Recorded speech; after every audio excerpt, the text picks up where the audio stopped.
Hey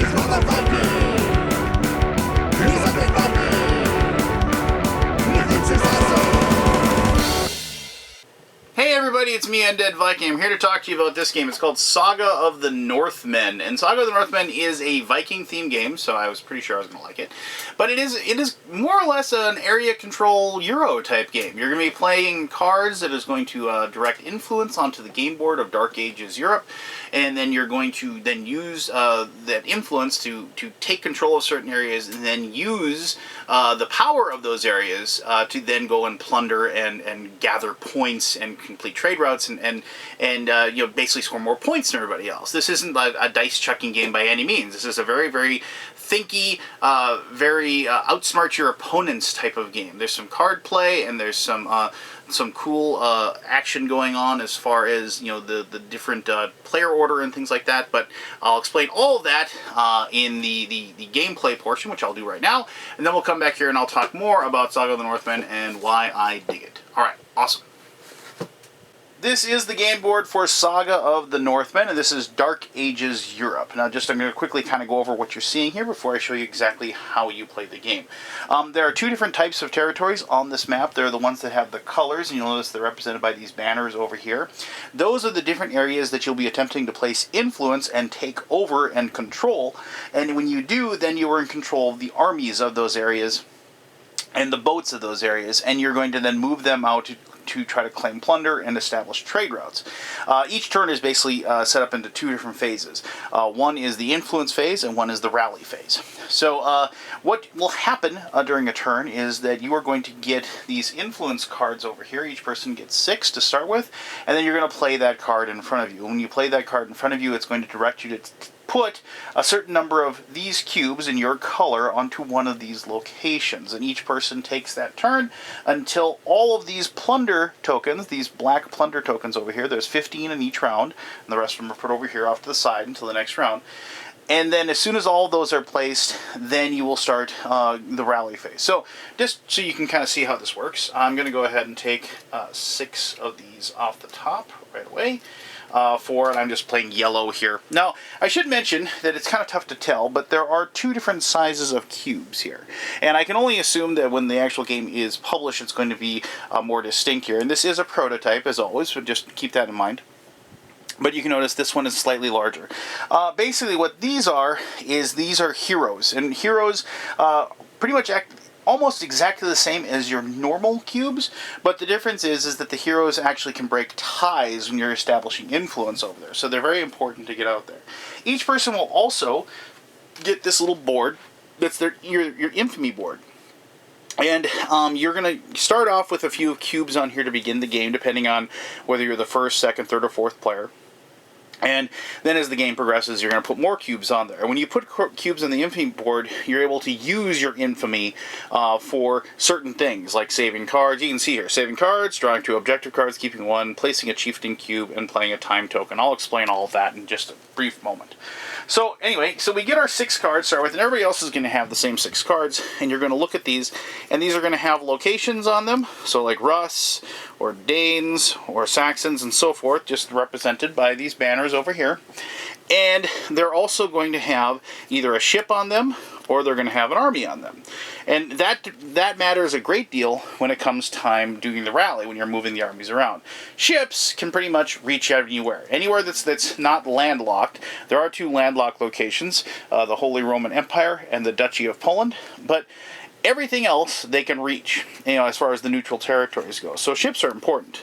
And then, but armies can only move one space. So when you rally and like you have armies here, they could move to Finland, Livonia, the Duchy, Bulgarian Kingdom, or the Abbasid Caliphate.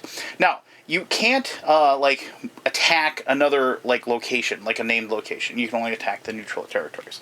So we have these 6 cards, and before I get too far ahead, each person is going to get 2 of these trade routes. And so the trade route cards have basically a trade route that you have to satisfy at the end of the turn, and they have points that they're worth if you can turn them in. Now in this case, so like if you control the Saxons, and you also control the Holy Roman Empire at the end of a turn, you can turn this in for 4 points. The same here, Magyars and control Africa. So like, Magyars controlling Africa, or, the Saxons controlling the Holy Roman Empire. So it's one of those things where, obviously you're going to have to try to figure out a way to satisfy that, and then you'd be able to turn those in for points. Now then, here we go with these, and so you can see that you have these cubes, these different cards, the different locations, and this is kind of all over the place. I didn't get any doubles on here at all, but that's okay. We draw cards as we play, and so the number on the little shield there, this says a 3, and there's either 1, 2, or 3. There's one that has 2, and here's one that has 1. That'll tell you how many cubes you're going to place on that particular location. And if there's another thing down here, that tells you to put a plunder token on that particular location as well. Some of them don't. Like here's the Byzantine one, doesn't have anything down there. This isn't an option. You have to do that. And so like if on my turn I would show this, I would show Rus and 3 and Roman Empire. So if I played that, I take that card, let me just get my cubes here out of the way, and I place that in front of me, and then I would take 3 of my cubes and I go ahead and put them on Rus like so forth, and then I would take one of these plunder tokens and I would place it on the Roman Empire, as instructed. Now, what I've done is basically I've said, I control this, and the Holy Roman Empire now is going to be worth points at the end of this turn because it's got a plunder token on there. Now, that's kind of funky because of the fact that my 3 guys here don't have any way really to get over to the Holy Roman Empire. So hopefully what I'm going to be doing is I'm going to be like placing other cards eventually, in Magyars or Danes or the Normans, because those are the ones that actually are attached to it, that are going to be able to move in and get there. I should mention that it's kind of funky here, the Norwegians. You can see how this color is here. They are able to reach that as well. So after I've done that and I've played those, I can then take a card. And there are these 3 cards over here that have been shown already. That's up here. And so they're all 3 of them are 2s, or I can draw the top card on the deck. So actually, you know what? I want the Saxons, and I want a ship from the Saxons, because the Saxons are great cards to have because they have ships, and the ships can go anywhere, remember? So I'm going to take that card, I'm going to put that in my hand, and then because my turn is done, I then replace that in there. So now and then there's a Norwegians 1 army located in there. And so that's what we do. And as the game progresses, what's going to happen is more and more of these cubes are going to be placed on these different locations, like so.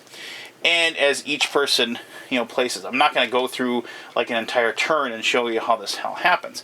But during the same time, those particular things are going to be, also the other players are going to be told to place plunder tokens on certain locations on the board as well. So it gets back to me, nobody's taking the Saxons, I got that Saxons card.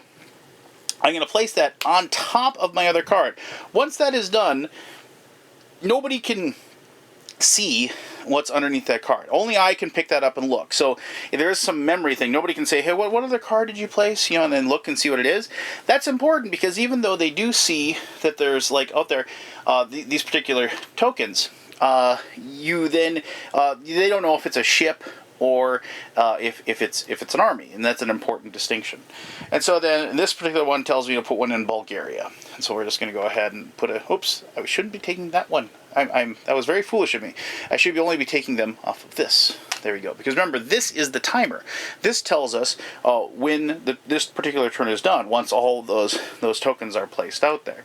And that actually is kind of a neat part of the game, because it will be, not necessarily, there will be some people will get more cards out there than others. It's just one of those things, because if these tokens aren't placed out, that stands to reason. Now, one of the things you can do is if you have the Infamy, you can, if you have 3 Infamy, you can place a Chieftain cube on a location that you have that you're placing yours down. So in this situation, like if I had those 3 cubes on there for Infamy, I could take those off, put them in my normal supply, and then I could take one of I should have placed my guys over there.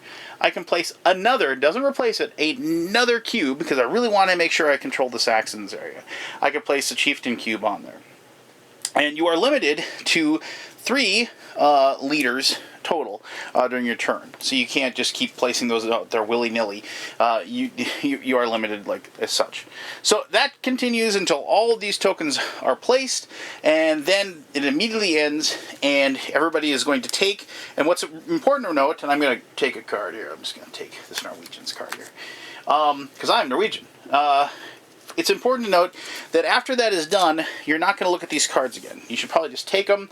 Once all of these tokens have been placed out, I'm just going to place them out here randomly. So I apologize. Maybe we'll put 2 there, 1 there, 1 there. Put a couple in Finland. And let's see here. Put one in Africa, another one in Poland, another one in the Holy Roman, like that. Okay, so. And normally there'd be a ton more cubes out there and stuff like that, but that would signify the end of the turn.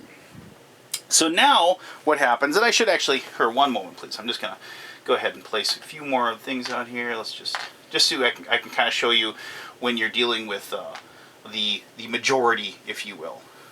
And so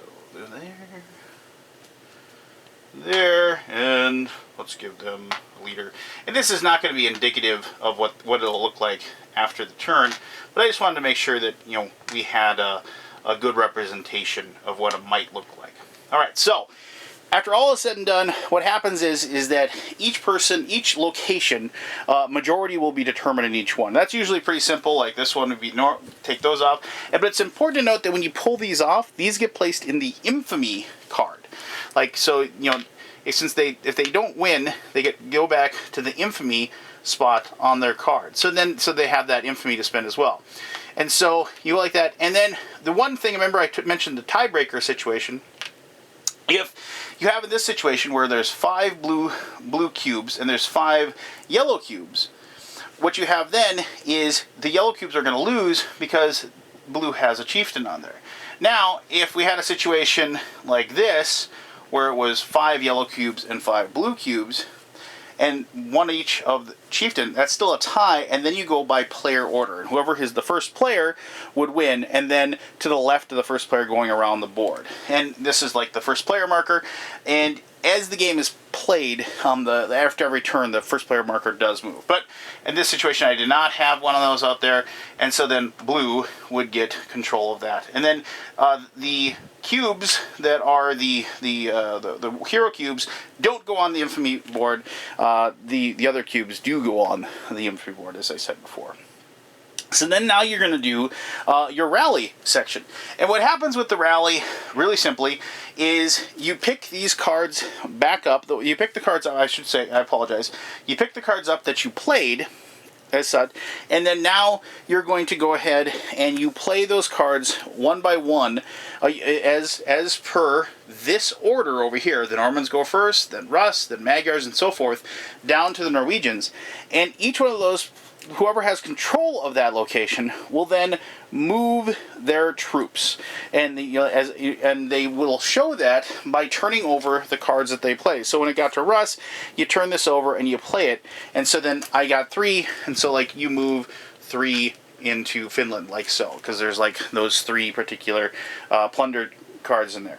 And so then when the next turn, like, so we, like, then green would go and so on and so forth, and then red would go, like, if they have red played ships for the Norwegians, he doesn't have to move it as an army over there. He could say, you know, maybe he has a trade route that he could maybe satisfy by getting down over here to the Abbasid Caliphate.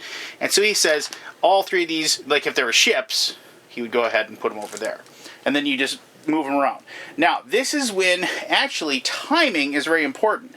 When you play your hand at the beginning by saying where your things are going to be moved, you're kind of telling everybody what you're going for, and then they can react to it. What you can do is, if you have enough Infamy, 5 Infamy, you can take a time, everyone has one of these tokens, and they can just say, I'm not going to do it, I'm going to wait. And so like the Saxons, we're going to wait, the Saxons are going to wait. And then you skip them and keep going down. Now, if somebody else waits as well, like say the Byzantines wait, you know, that actually can work because they're both yellow, but let's say the Norwegians or wait or something, or no, wait a minute, Saxons wait, let's say the Danes, sorry. So like, let's say the Danes wait, we'd still go all the way down to the end, and then the Saxons would go before the Danes. And that's really, really important, because if you want to make sure, like maybe the Danes have, you know, like they'd have a ton more. Like I realize that there's only these in there, but, you know, let's say, you know, Green had like a bunch in there, and they wanted to make sure that they moved that into a spot and controlled it and took it because they have a trade route or they just really want a lot of plunder tokens, then they don't have to tip their hand. They don't have to basically tell everybody else what their plan is and what they're going to do. And that's a very, very, very important advantage if you have the 5 points to saved up to do that. So after all of that is said and done, you will collect these plunder tokens, and whoever collect them, and you just put them in front of you, then those are points at the end of the game. If you satisfied any of your trade routes, you then turn those in. And then you finally do the last bit of turn before the next turn. For every 1 infamy, you can save one of your cards that you still have, your influence cards, if you want to hold on to them. If you don't, you have to give them all back and draw new ones. And for 3 infamy, you can draw 2 objectives, 2 of these trade objectives, and keep 1. But you can only do one of those 2 things. You can't do both.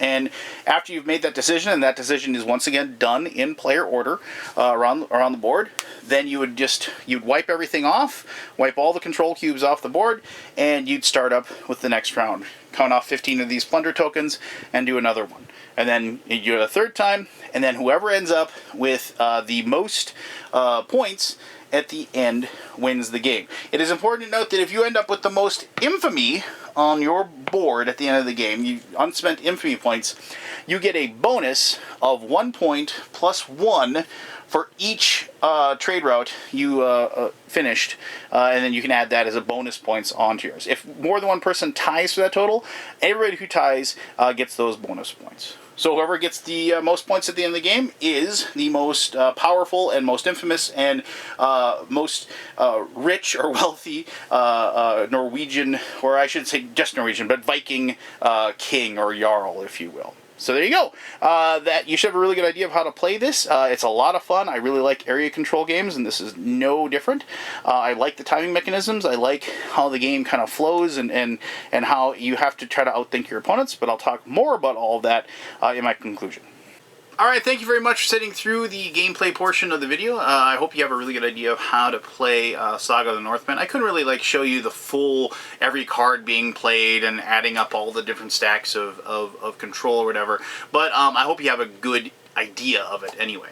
So, you know, ever since I got into the hobby, I've really enjoyed area control games. You know, obviously El Grande is like kind of the granddaddy of them, but, you know, games like Cthulhu Wars or Chaos in the Old World, or even recently Blood Rage, you know, games like that, as far as, you know, getting my pieces out onto the board and you know, like trying to establish dominance over things, and Dominant Species obviously is one of my favorite games.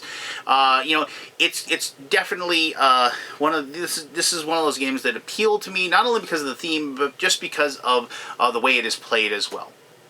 I like games that make me feel tricky, if you will. I like games like where you know, I can try to formulate a strategy and get certain card combinations down in a row, and judicious use of my special abilities to try to outsmart my opponents and kind of zag when they're expecting me to zig, if you will. And this is one of those games that allows me to do that. It allows me to be, you know, think of a plan and react to the other people's plans. I often say in a lot of my reviews, I like games that make me think that I think that guy is going to think that, and then when he doesn't think that, thinking on my toes to outthink what their goal is, and then manage to beat them. And the whole player order, you know, and turn order is huge in this game. And it's just, as far as, you know, like, you know, kind of like saving certain cards and playing them for later, you know, to make sure that you control certain things.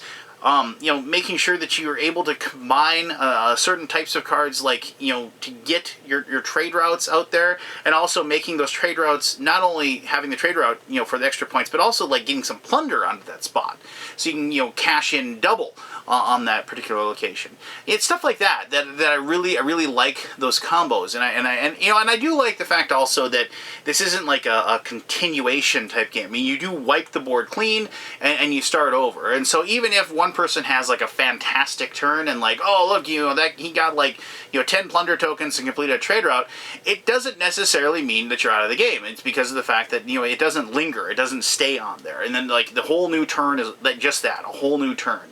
And you can have a kind of a long process, or try to get certain trade routes that are all for a certain area or things like that, and then you can maybe like cash in and get like a kind of a big turn, if you will, like where you get a bunch of points. And so and that's where like that process of like holding certain cards in your hand at like the end of your turn and things like that, it's just like, it's all those little mechanisms that kind of just all congeal together and make a nice tight package of a game. And and plus it plays relatively quick. Even with 4 players, you're looking at about an hour, and especially if everybody knows how to play the game. And so it doesn't overstay its welcome, if you will. So if you like area control games, I think you're really going to enjoy this one. And if you like strategic games that like have a lot of player interaction, a lot of people working against each other, because every point that you take is a point that you're taking out of the pockets of somebody else. I mean, you're just basically preventing them from getting that particular spot or that particular like turn in, if you will.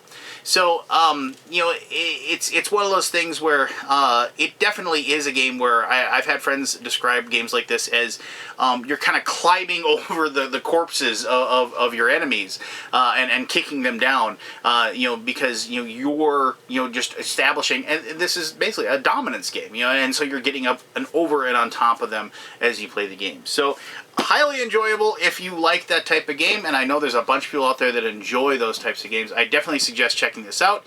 It is, if you are a fan of area control games, and if you're a fan of like Dark Age, Middle Ages, or even Viking themed, I think this is kind of one of those must-get type things to put on your shelf. So there you go. That is Saga of the Northmen. If anybody has any questions about it, please ask away. I'll be happy to help you with those. As always, I really appreciate you taking the time to watch this video. And until next time, this is me, the Undead Viking, telling you to have yourself one heck of an awesome day. All right, bye-bye.